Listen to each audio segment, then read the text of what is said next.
So this is AP Classroom Unit 5 assignment. I'm going to help you start the questions. I'm not going to do the questions all the way through and answer it for you. You need to do that. I want to make sure you're setting things up correctly.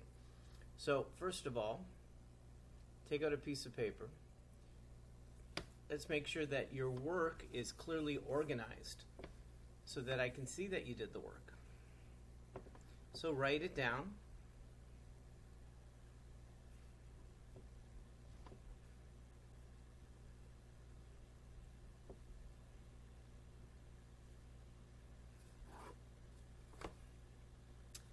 So write down the title of what you're doing. We'll start with number 1, and we'll start it together. Leave room so that you can finish each one that we're doing. Oops, that's not what I meant. Here we go. So there's question number 1. I'll move me a little bit to the side so you can see the answers. All right, so a differentiable function has this property. So we're going to write down the essential information. F at 5 equals 3. F prime at 5 equals 4. And my goal is to find f at 4.8 using linear approximation at x equals 5.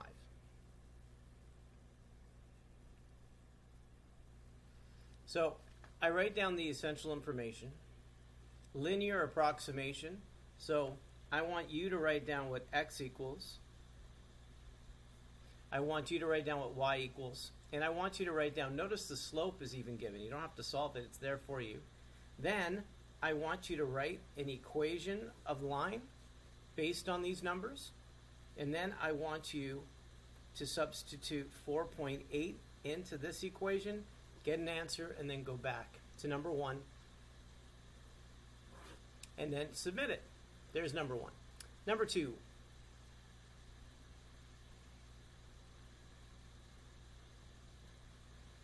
So in question number 2, it says let f be a differentiable function such that f at 3 equals 2, f prime at 3 equals 5,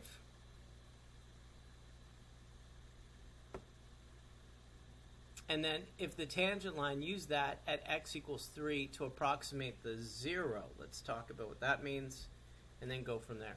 Okay?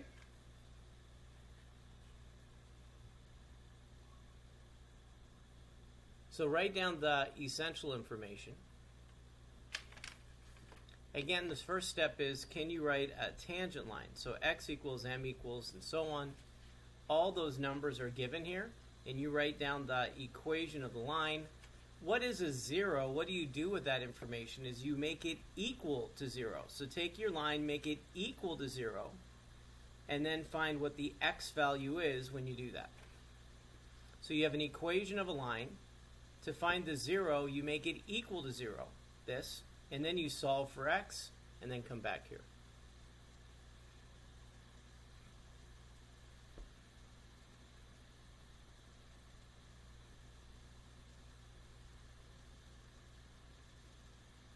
So find an approximation to a 0 of f. So you make it equal to 0 and approximate it. All right, here we go. Number 3. Write down the question. So you're integrating. That's x cubed. I know it's hard to see, but it's x to the exponent 3. Subtract 3x dx. This is one of the easier questions, but make sure you show your work. So write down the question. And then think, how will you integrate to be able to do it? And this is just the simple power rule. So if you can add 1 to the exponent and divide. So show your work. And then enjoy that the answer is right there, and it's a simple question. Number 4.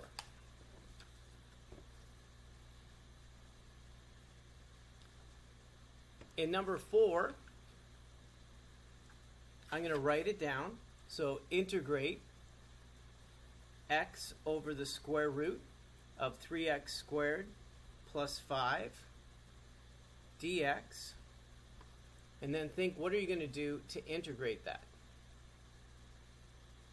So you wrote down the question. The first step is we want to write this calculus friendly. So can you write this in a way that's calculus friendly? So I want you to think, again, I'm not going to do all the work for you. I want you to think what the exponent should be, so it's no longer a fraction and no longer a square root. Then the hook. Now, if you take the derivative of the base, the hook that needs to be there should be what? So it's 2 times 3. It should be 6x. And again, think about what that exponent should be. And then the next thing you need to think about is what fraction needs to be in front so it stays the same. Once you have that fraction, you unhook, then you add 1 to the exponent, divide, and do the work from there. Make sure you leave room so you can get your work done. Number 5.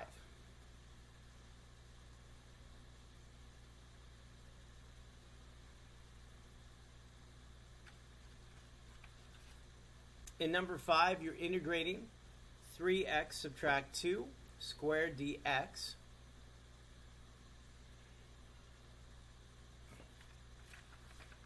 For this one to integrate it, you're going to FOIL it. So 3x minus 2, 3x minus 2, I want you to multiply it out.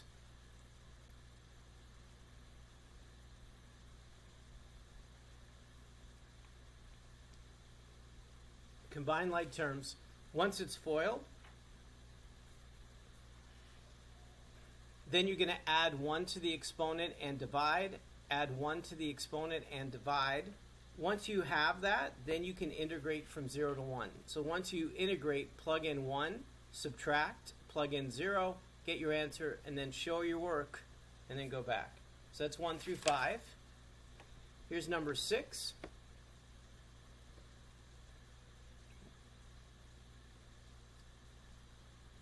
So let g be a differentiable function such that g at 3, so I'm going to write down the essential information, g at 3 equals 2. The derivative at 3 equals negative 3/4. The graph of g is concave down on the interval from 2 to 4. Which of the following is true about the approximation at g at 2.6? Okay. And then the questions have to do with overestimate or underestimate. So let's look at what that means. So step 1 is I actually have to find this. So for a tangent line, make sure you write this down. And all the information is here for you. So what x, y, and the slope, those numbers are all there. Then once you have an equation and you wrote it down, then you plug in 2.6 into that equation and you get an answer. So there's step number 1. Is can you come up with a tangent line, plug 2.6 into the tangent line, you have an answer.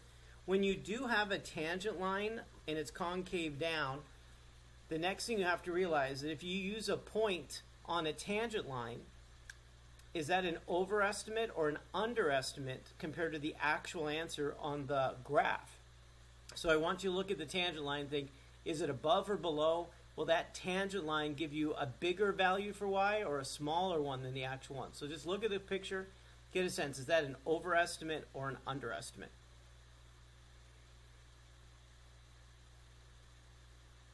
Number 7. In number 7, you're given a table of values. It says selected values of the derivative are given. It's known that g at 4 equals 12. So already you know what x equals and you know what y equals. If you're going to do an approximation using a tangent line, you're going to need to know the derivative at 4. So look at that table of values. The derivative at 4, what's the slope there? We need that number for the slope. So put those numbers down. Then once you have those 3 numbers, write down the equation of a tangent line and then plug in 4.2. So you're still going to have to do the work. Sorry. But off the table, can you get x, y, and what the slope is? Write your equation, plug in 4.2, and then once you have your answer, then you can select.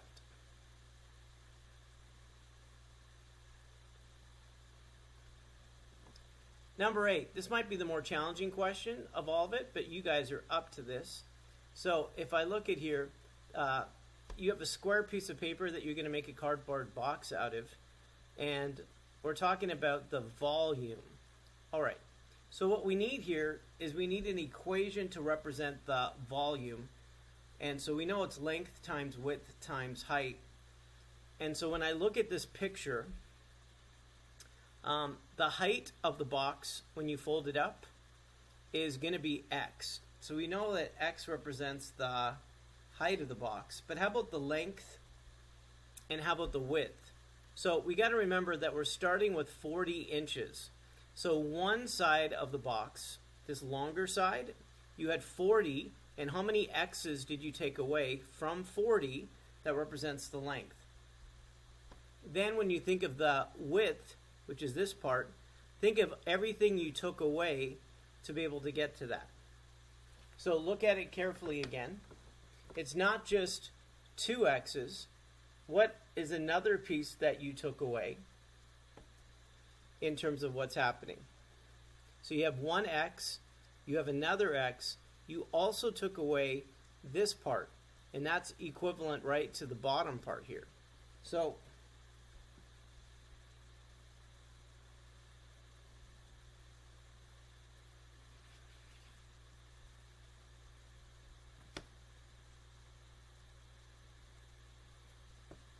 let's see if that. So this right here is equivalent to this. So it's 2 x's and that, right, in terms of what you take away from 40. So when you think through, like, what could that represent?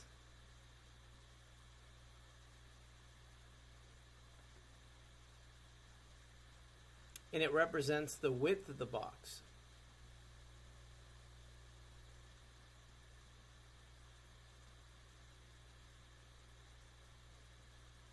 Two rectangular discarded from that. Which of the following is true? So I'm just trying to think what expression involving x could involve the width of this box so that I have an expression to go 40, take away 1x, take away 2x, and then take away this rectangle that represents the width of it.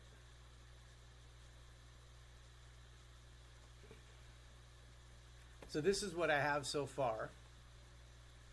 And I'm trying to think what's going to represent that width in terms of x. So if I fold it up, so this width right here is 40, right? If I go across here, this whole thing is 40.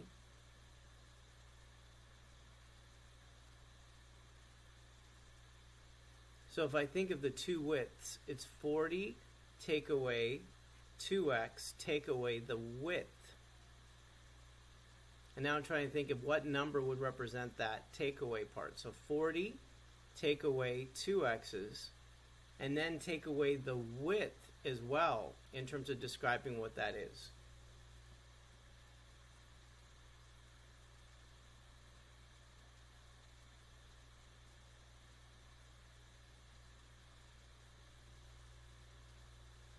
All right, let me just write down what I have so far. So the length is 40 subtract 2x. The height is x. And then the width here, again, 40 minus 2x minus the width of the box. And I'm trying to get an expression that describes the width of the box.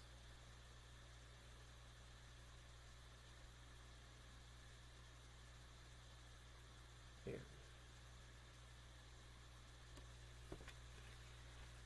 The height of the box is x. The length is 40 subtract the 2x's. And the width of the box, you have 40 and you subtracted 2x. And then you subtracted the width of the box at the end. And I'm trying to think, what's an expression that I can use for this w that would make sense. So here it is. I'm going to add w to the other side. So that 2w would equal 40 minus 2x. So I added w to the other side. Then I'm going to divide everything by 2. Just have to think through that. So the width can be described as 20 minus x. And that makes sense to me when I look at it. And then how do I find the maximum in terms of what that x value would be? So I would use my calculator. And I would take the derivative. I would make it equal to 0. And I would solve it with my calculator. So I'd find the solve button. Then I would take the derivative. And I would type all that in, equal to 0, comma x. Right?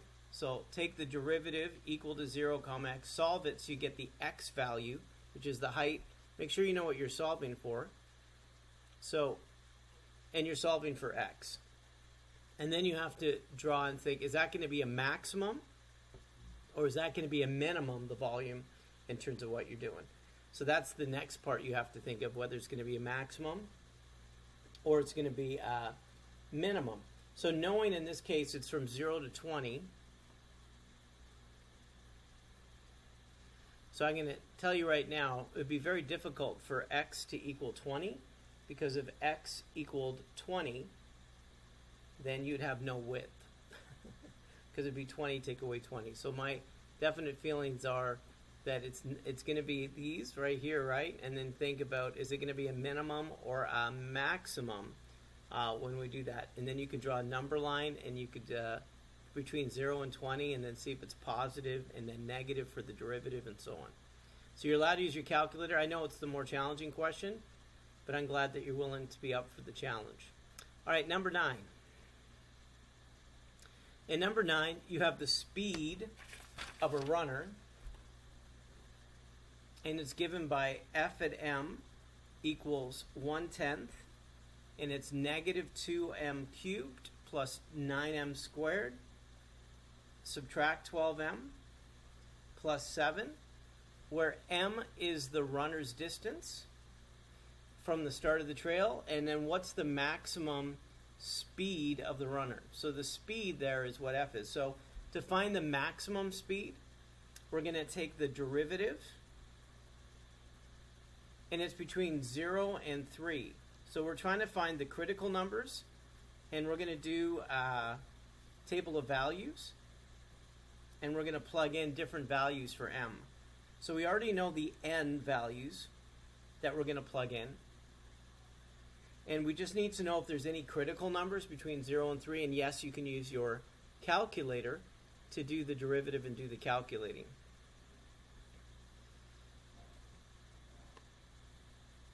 Move me over here somewhere. All right, so there's what you're given. You can take the derivative with your calculator. You can go menu, calculus, derivative, type it in, and then you want to solve an equation. So you want to make it equal to 0, and again, you can use your calculator.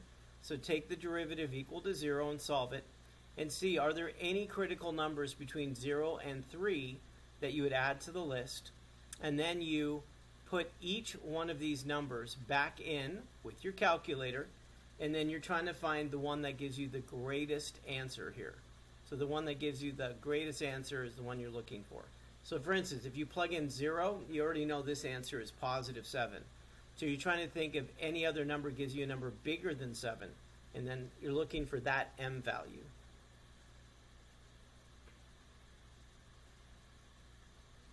And the question actually asks for what's the maximum speed. So you're looking not for the x value, but the y value in that table of values, and so on. So 7 could be 1. That's when you plug in 0. Is there another number that you could plug in? So definitely not the two smaller ones, because we already know 0, it gives you the answer 7.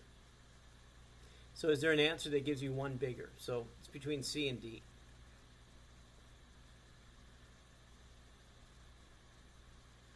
Number 10, a rectangular area is enclosed by a wall on one side and fencing on the other 3 sides. If 18 meters of fencing are used, what's the maximum area that can be enclosed? So we can draw this and get a sense of it. So we have 18 meters of fencing. and what we're looking for is maximum area. So let's see the setup and then you'll finish it. So we only have 3 sides of fencing, and the one side I'm not fencing at all.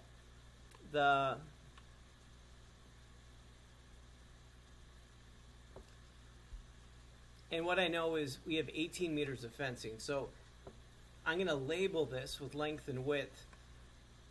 What I'm looking for is area. So my primary is that for my optimization question. My secondary is the perimeter, which in this case is 2W plus L. We know it's equal to 18 because that's the fencing. So I'm going to get L by itself. I'm just going to subtract 2W, and then I'm going to go back here, and where there's an L, I'm going to put in 18 minus 2W times W. I already know that there's a restriction here, so the 0 of this case is positive 9. So it has to go from 0 to 9. Any number that's bigger than 9 would have a negative length, which we don't want. So it's between 0 and 9, the width, or the length, width. And now that you have an equation, you can distribute and get 18W minus 2W squared. We want to take the derivative of this. We want to make it equal to 0, and we want to solve for W and see what it equals. And then we put it on our number line and then see if it creates a maximum or minimum, and that gives you the width. If you want to find the length, you take that answer, plug it in to get the length, and then make sure you know what's being asked. So the question is, what's the maximum area? So you need the length and the width, and then you multiply them together and see which answer is up here that matches. Number 11.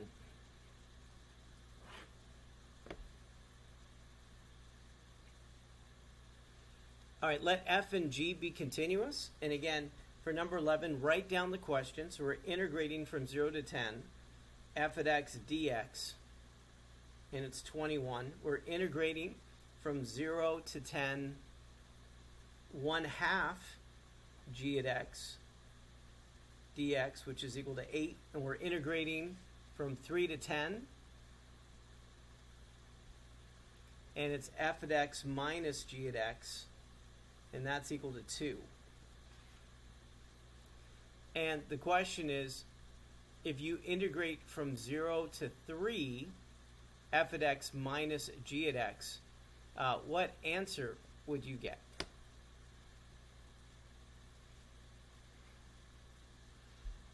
So we already know from 3 to 10, the answer is 2. I wonder from 0 to 3, what information we have that could help us with that. So from 0 to 10, we have that, and from 0 to 10, we have 1/2.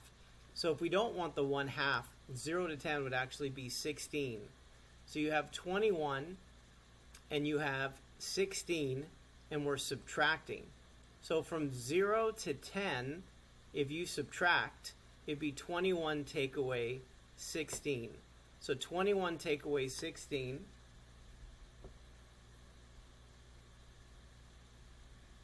I'll show you my work here.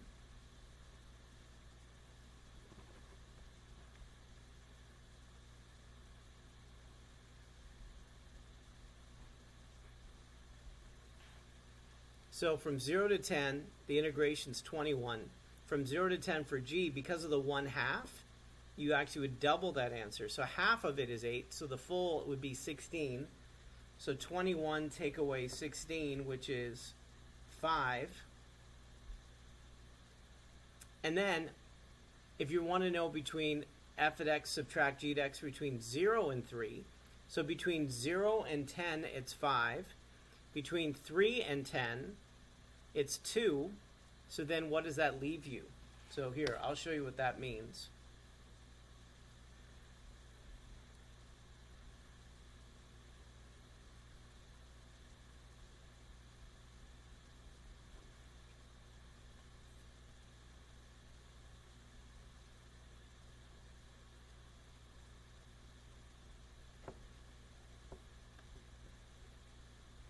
Here, let me show you my work. A little bit confusing, but if you actually see the math, it's actually, the actual numbers aren't that bad. I'm in the middle of this. How do I get myself out of this? All right. So this is what's given in the question. From 0 to 10 is 21. From 0 to 10 is 1/2 of it is 8. So if I take this and I subtract them, again, the full amount is 16. So 21 take away 16, that's what gives me 5 from 0 to 10. Now, that's what this is. From 0 to 3 is what I'm looking for, but I know from 3 to 10, the answer is 2. So this answer is 2. What must this answer be? So when you go this plus 2, the answer is 5. So think of what that value must be, and you have your answer.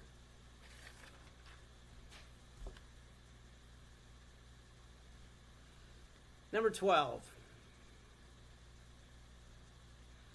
You're integrating from -5 to 2, and the answer is -17. This one we're going to flip from 2 to 5. And how do you do that? How do you flip the bounds? Is you just change the sign. So from -5 to 2 is -17. Do you notice how the bounds are flipped here, where the larger number is below? So we're going to flip it from 2 to 5. And how we do that then is that the sign changes. So instead of -4, it becomes +4. And then my goal is to go from -5 to +5. And that should be pretty obvious then.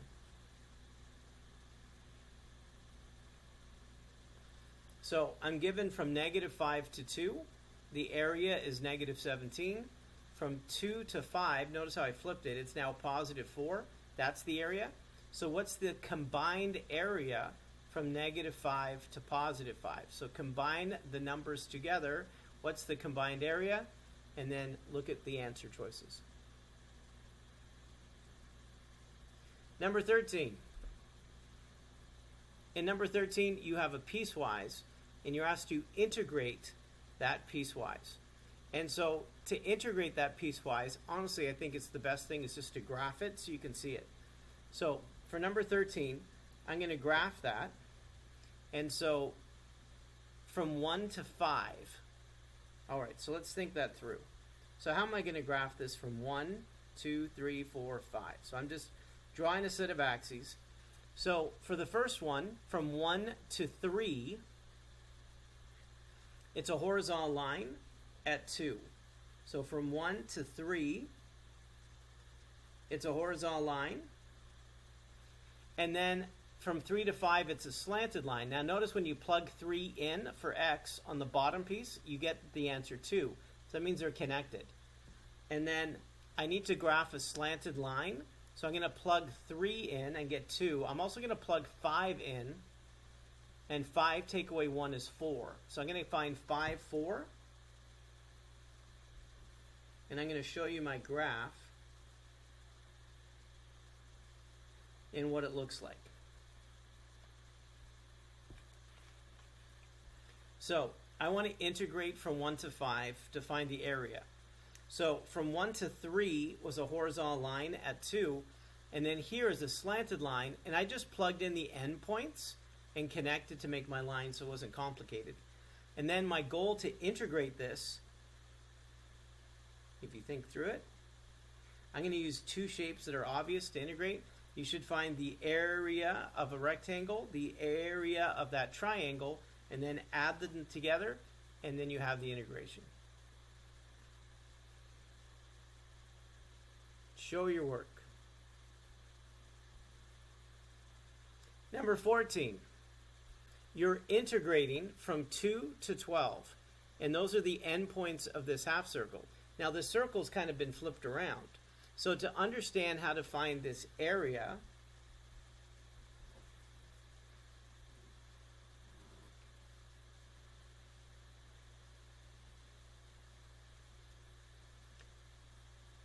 what is it? 2 to 12.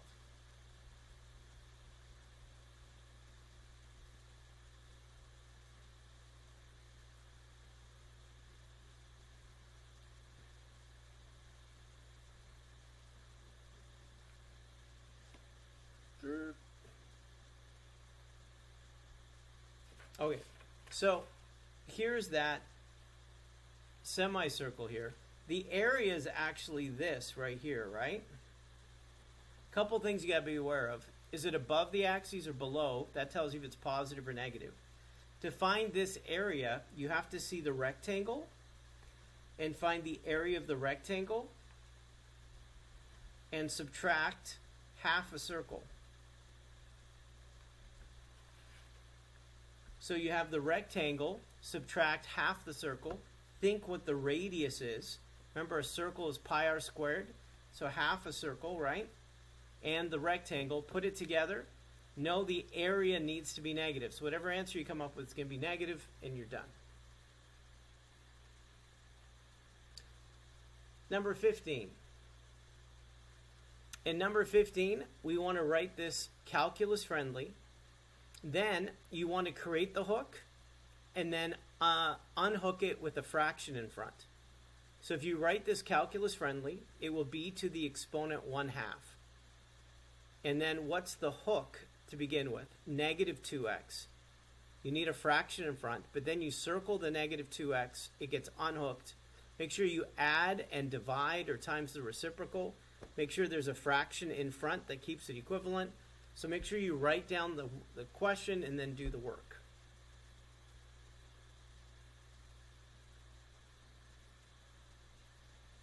Number 16, let G be continuous. Use substitution of 2x subtract 1, and then which one is equivalent to it. So step number 1 when you do number 16 is you also need to solve for x. So u is equal to 2x subtract 1. What would you do to get x by itself? So you would add 1, and then you would divide everything by 2. And the reason that you're doing that, so again, you would add 1 and then divide everything by 2 to get x by itself, is you want to take the derivative. So the derivative of this is 1/2 du. The derivative of 1/2 is 0. And this is the derivative of x. So instead of dx, what goes in its place is 1/2 du. So 1/2 has to be in the answer. And the bounds. Do you notice that when you look at the integration, you have to take the bounds and plug them into here to change them into u's. So an x bound becomes what in terms of u? So take the lower bound, plug it in, solve it. That's now the new lower bound. Take the upper bound, plug it in, solve it. Now that becomes the new upper bound. And then look to see which one matches. All right, last one. And then you need to do the work. Using the substitution x squared subtract 3, which one is equal to that? So again, if u is x squared subtract 3,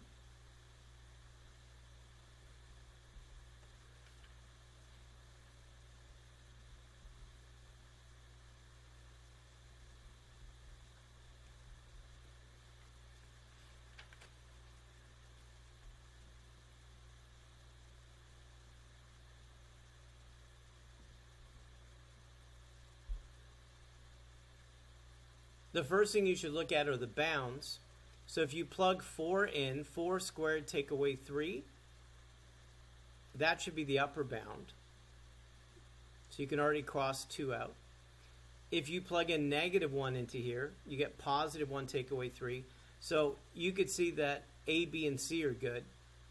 And then you have to think about what should the substitution look like. So if you put in u for x squared subtract 3, it's now u to the 5. But then what do I do with x?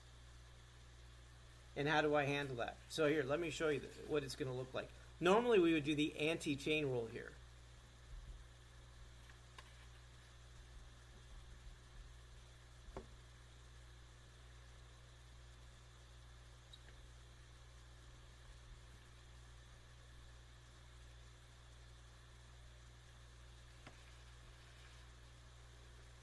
So if u is going to be that, now I didn't solve for u because it wasn't a simple linear. So it's x squared. So I just took the derivative of u. The derivative of x squared is 2x. It needs the hook dx. And then the derivative of negative 3 is 0. So I see x dx. So I'm going to divide by 2 to undo that. So x dx, see x and dx, is 1/2 du. So which one has the correct one? So take out x and dx and put in 1/2 du. Change the bounds and then look and see which one matches with that 1/2 du. 1/2 du. I wonder. All right, it's there. I helped you the best I could. I know you would say thank you if you could. Mr. G Math, over and out. Until next time. I'm glad to help.